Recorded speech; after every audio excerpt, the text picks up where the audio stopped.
You're live. Good morning, Summa scholars. Today is Friday, March 21st, the second week of Lent. And you know what, Joe? What? Good morning, first of all. Good morning. I think I'm going to do something that I always forget to do. I'm going to offer up this study for the elevation of my father's soul. Very good. Yeah. Don't forget, folks, that you can offer up all of your sufferings, including studying Summa. It is a very holy thing to offer up your studies for others, for intentions. As our brother Yaakov teaches us. People think it's a Catholic thing. One day the world will find out. But anyway, how was your day yesterday? Fine. Yeah. Had jazz night. That was pretty good. Oh, how was jazz night this time? That's good. They even played a little blues number at one point. That was pretty cool. Who's they? The band. What do you mean? Who's they? I almost.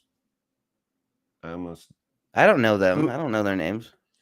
So it was the same people? I've never met any. I've never met almost anybody in that lounge. Okay. Do you have facial recognition technology in your brain? Like no. The people that you saw last time, is it the same people or is it Roughly, totally different? Yeah. So Adam was up there? No, Adam wasn't there. This is harder than I thought it was going to be, Joe. Dude, if I obviously know Adam, I would have said Adam was there if I recognized him. Yeah. Okay. Perhaps you're right. Like when I look at Can I just say that jazz night was cool and you don't interrogate me about it? What's going on here? I now so sympathize with Mary Kate on a level never. I'm starting to get. Yeah, it's rough. Like the woman wants to chat, and you're like, data point. Yeah, there was a band. There was a band. It was good. I hope I can feel you steaming right now. I knew today was going to be this way, by the way. I just, yesterday and this morning, I'm like, we're moving into strange territory over here in the Hermitage. It's to be expected that it should come out on a daily Summa, doing this daily. But I was kind of hoping for some more details on jazz night. You know, I'm not gonna give them. So good luck. Yeah, I guess that's probably true.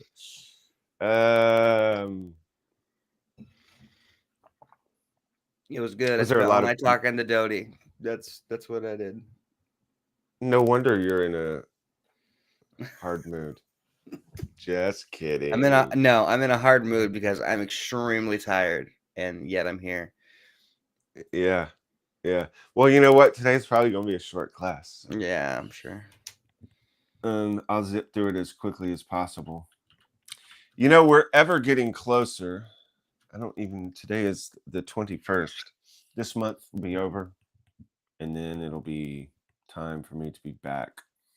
And I'll be able to check out jazz night for myself. You've been to one. What do you mean?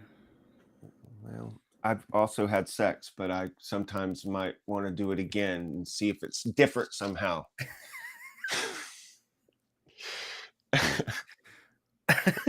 Been there, done that. No need to get. Just let's get married and adopt kids. The way you said it made it imply like you hadn't been there, and so I had to correct that.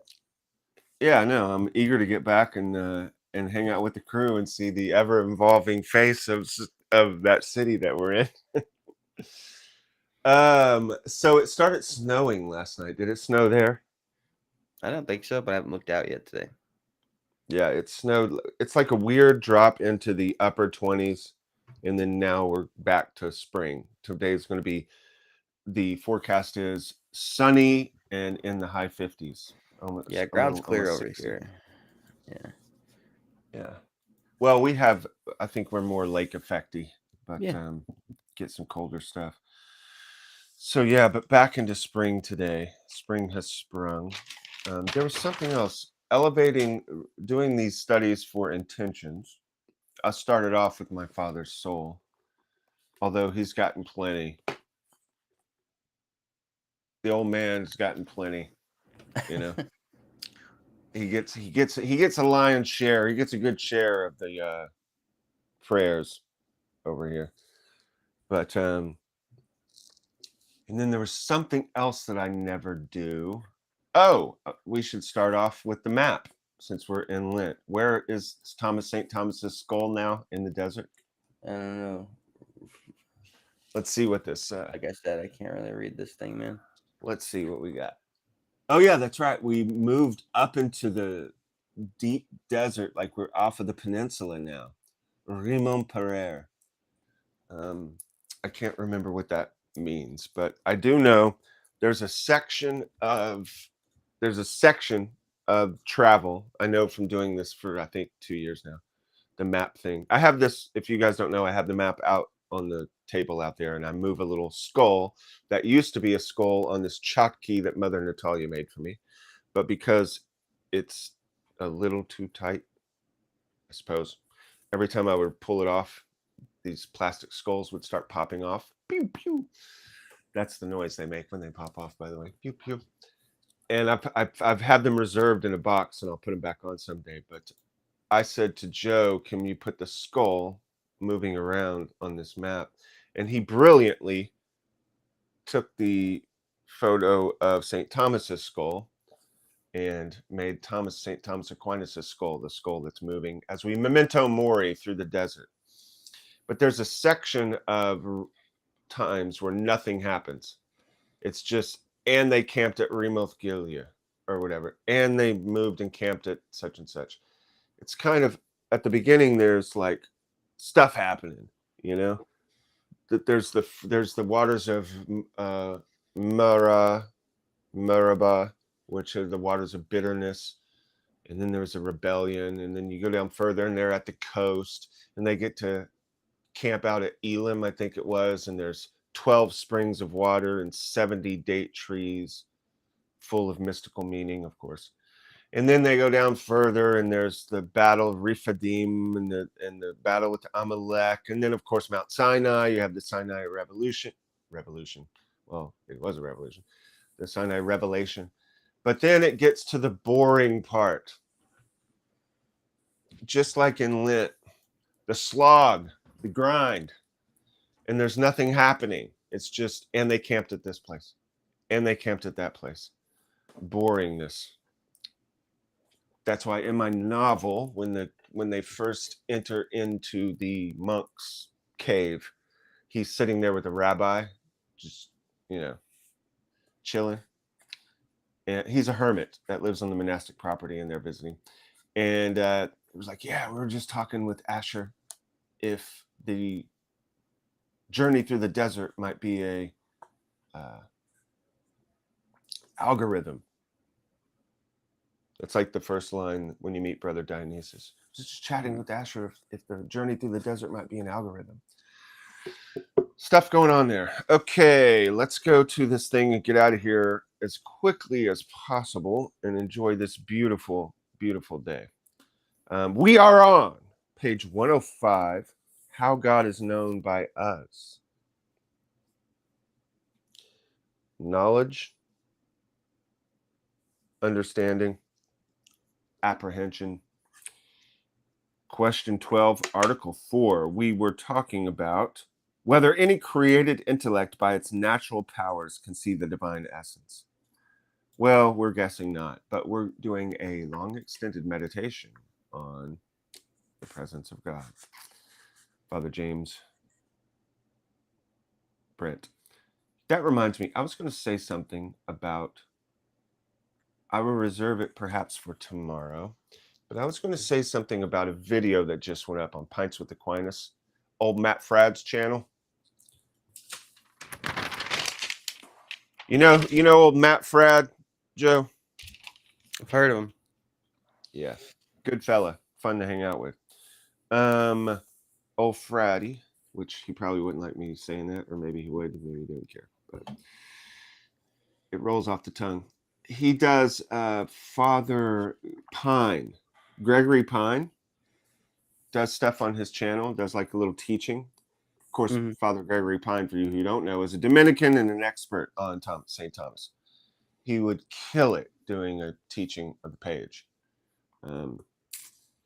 So he put up a video on Matt's thing, whatever, and talking about his stress that he's going through now. And it really, what's the word? It really stood out to me as something that needs to be discussed. Father Gregory Pine is going through great stress right now and having nights of insomnia, 2-3 nights in a row not sleeping. And he has a lot of stuff packed into his schedule. Many goals that he set that he feels the need to accomplish. And this is causing him stress. And the stress is causing him not to sleep, which is causing more stress. And as you know, Joe, and some of you will find out, that is almost the entire reason I started composing this schedule and this way of looking at life.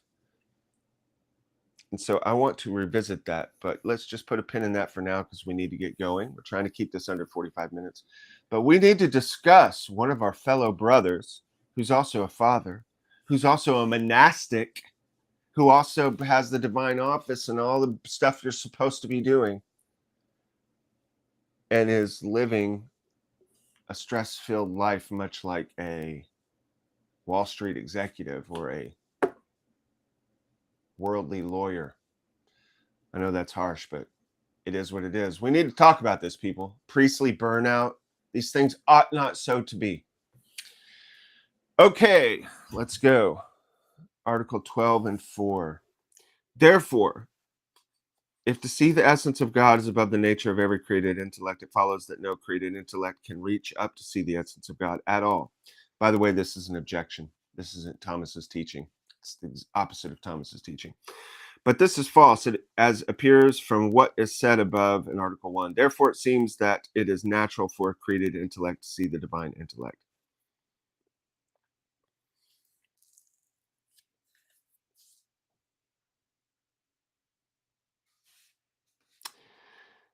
He's just reiterating that no natural intellect can come up to see God. But previously we had said that God can lift things up to another level. And so what are you going to do with that, Thomas, is the question. On the contrary, it is written, the grace of God is life everlasting, Romans 6:23. But life everlasting consists in the vision of the divine essence, according to the words, this is eternal life, that they may know thee, the only true God, etc. Therefore, to see the essence of God is possible to the created intellect by grace and not by nature. Okay, if I was in a class right now, instead of being in a hermitage, I would ask everybody, why is Thomas using John 17:3 here? Because we're asking if natural powers can see the divine essence. And the scripture has nothing to do about seeing. So ponder that.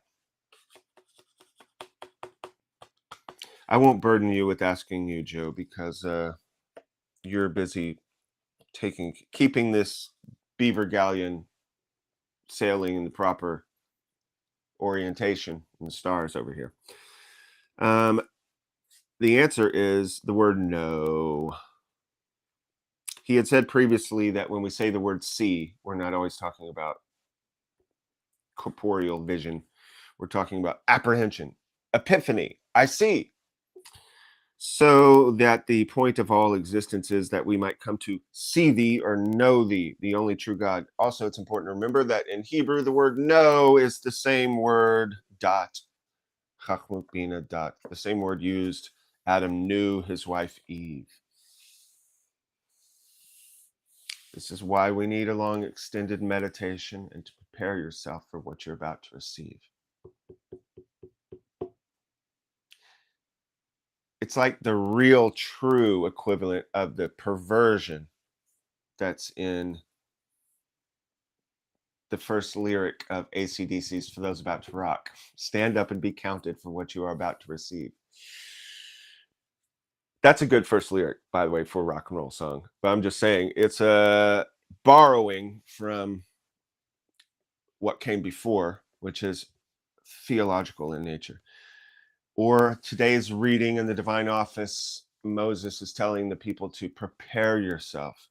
God is about to come down upon the mountain for 3 days, fasting, stay away from a woman, don't touch the base of the mountain, or else you have to be stoned or shot with arrows. Can't touch the person who touched the base of the mountain. There's a preparation process before you receive what you're going to receive.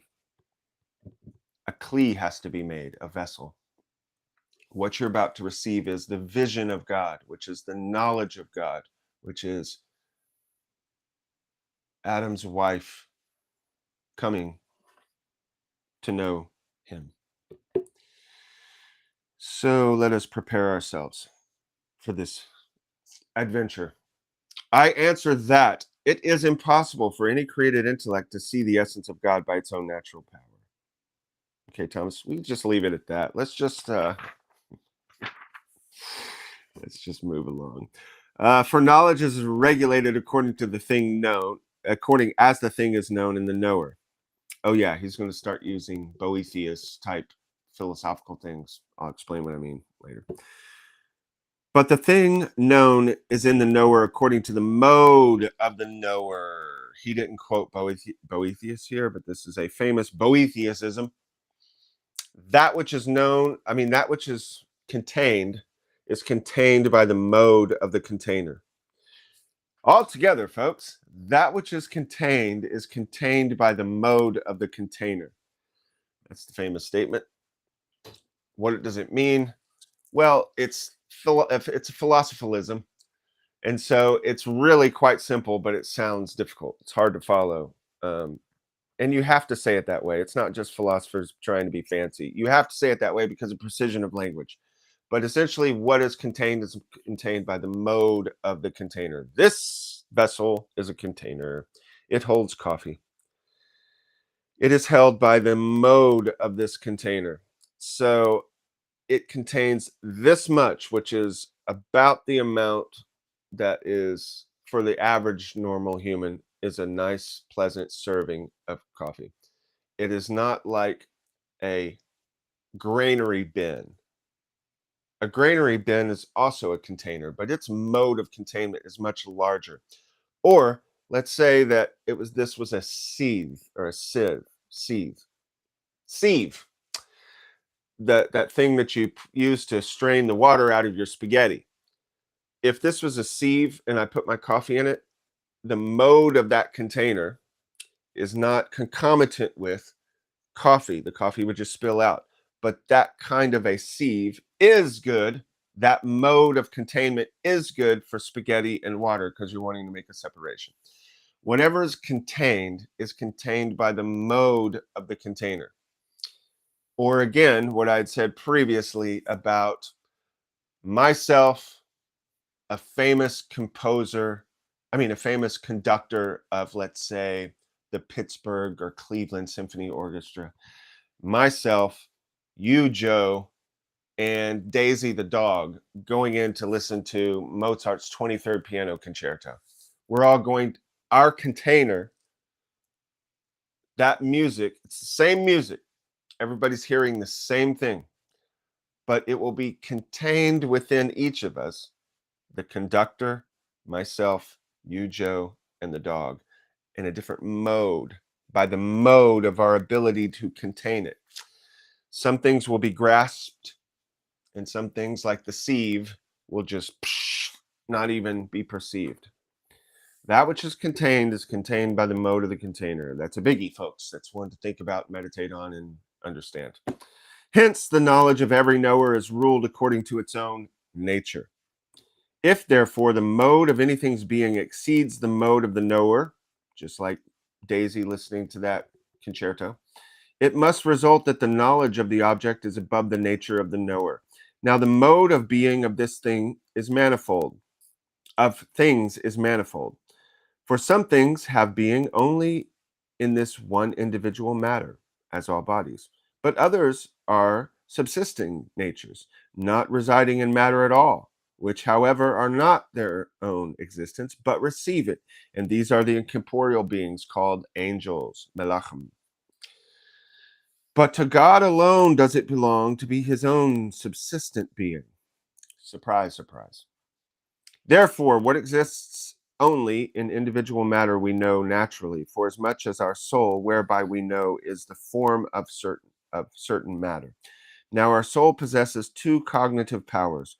One is the act of a corporeal organ, which naturally knows things existing in individual matter. Hence, since knows only the singular. But there is another kind of cognitive power in the soul called the intellect, and this is not the act of any corporeal organ. Wherefore, the intellect naturally knows natures which exist only in individual matter, not as they are in such individual matter, but according as they are abstracted therefrom by considering act of the intellect. I think he's talking about the agent intellect. Hence, it follows that through the intellect we can understand these objects as universal, and this is beyond the power of the sense. A lot of stuff said there. You should have been able to follow it pretty well because of all the previous studies we've done. If you've been following this from the beginning, we use some of these concepts and terms over and over, and that's called learning. Repetition is the mother of learning. It's so simple that you can miss it. When you apprehend something with this organ called the eye, it sees one set. Boom, that which is in front of you. The dog sees the same thing.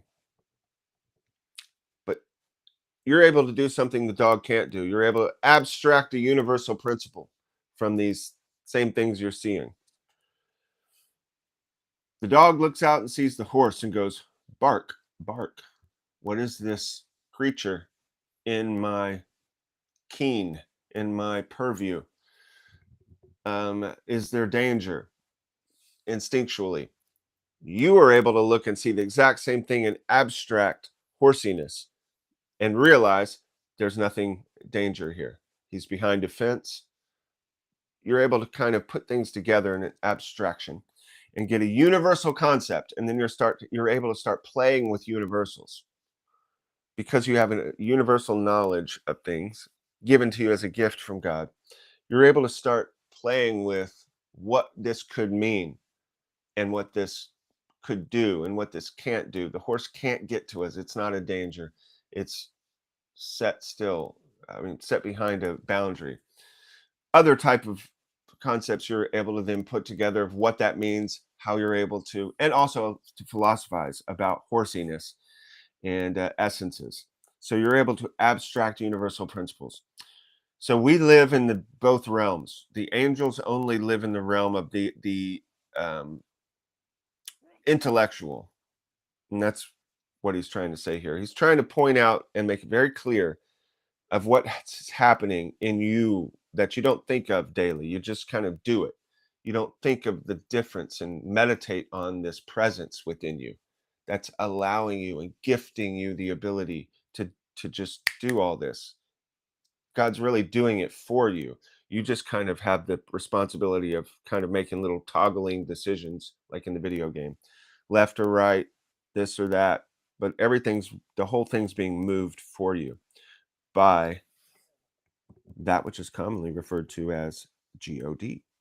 Now, the angelic intellect naturally knows natures that are not in matter, but this is beyond the power of the intellect of our soul in the state of this present life, united as it is to the body.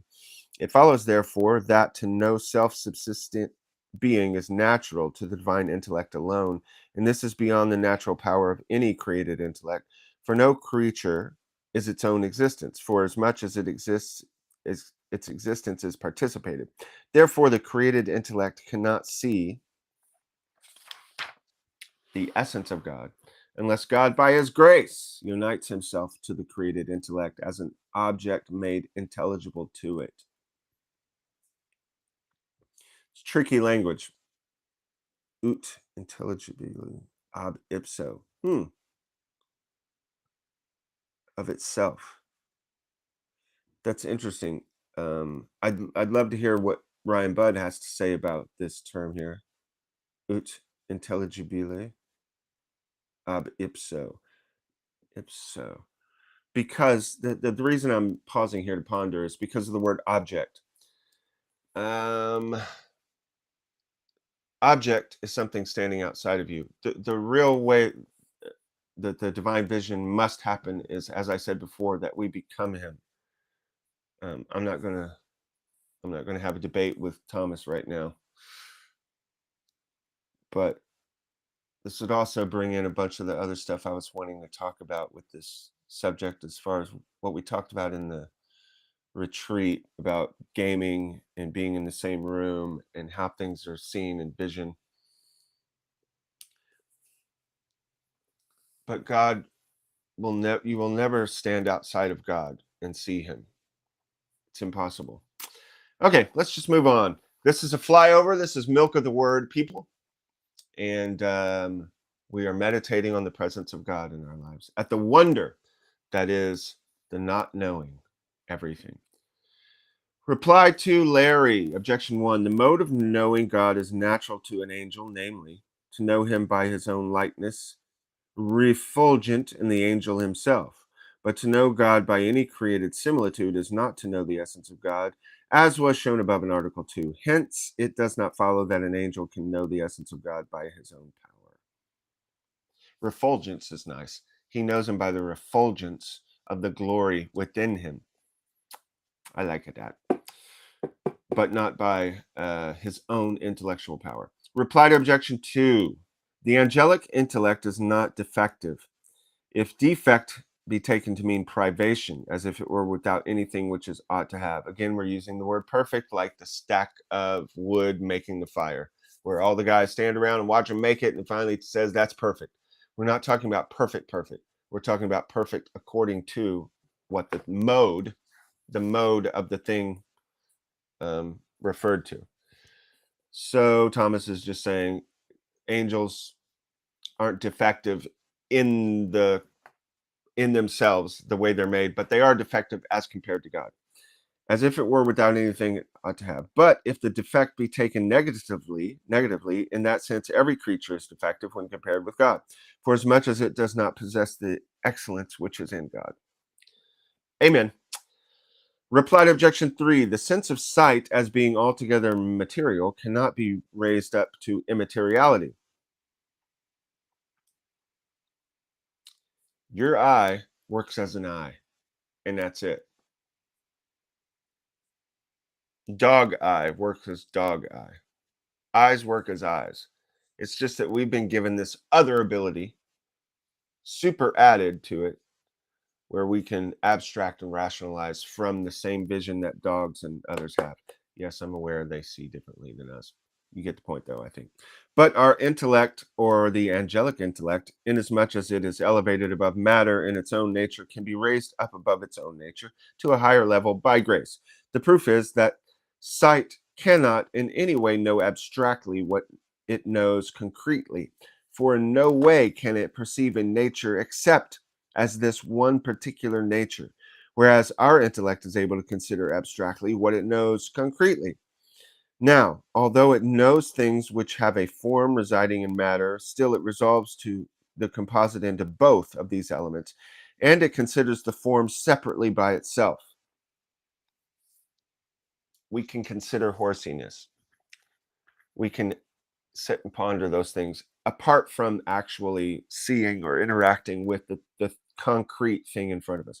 Likewise, also the intellect of an angel, although it naturally knows the concrete in any nature, still it is able to separate the existence by its intellect, since it knows that the thing itself is one thing and its existence is another. Remember, folks, existence is different than existing. Nothing has to exist. This cup of coffee does not have to exist. It happens to exist accidentally.